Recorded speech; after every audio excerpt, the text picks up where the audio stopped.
एक छोटे से गांव के मुख्य बाजार में दो सब्जी की दुकानें आमने सामने थीं। एक का मालिक मोहन था, दूसरे का सोहन।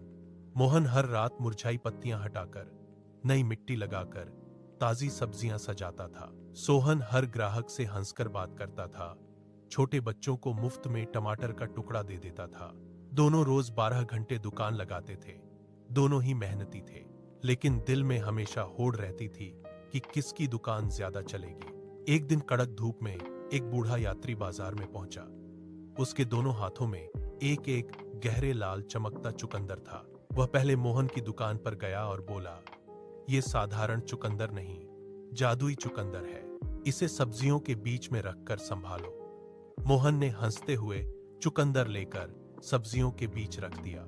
थोड़ी देर बाद बूढ़ा सोहन के पास गया और उसे भी वैसा ही एक जादुई चुकंदर दे दिया। दोनों रात भर सोचते रहे कि इस चुकंदर में क्या जादू है। अगली सुबह दोनों की बिक्री बढ़ने लगी। ग्राहक दोनों की दुकान पर खिंचे चले आए।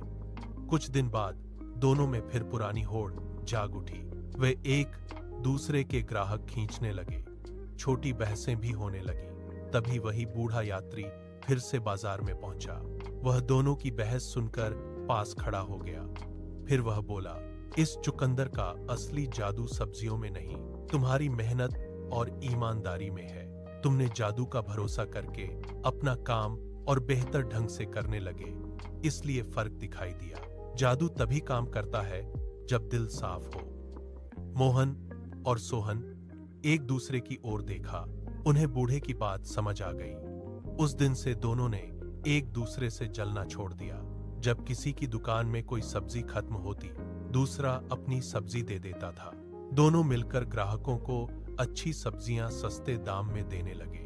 धीरे धीरे दोनों की दुकान पूरे इलाके में मशहूर हो गई। असली जादू मेहनत, ईमानदारी और मिलजुल कर काम करने में छिपा होता है।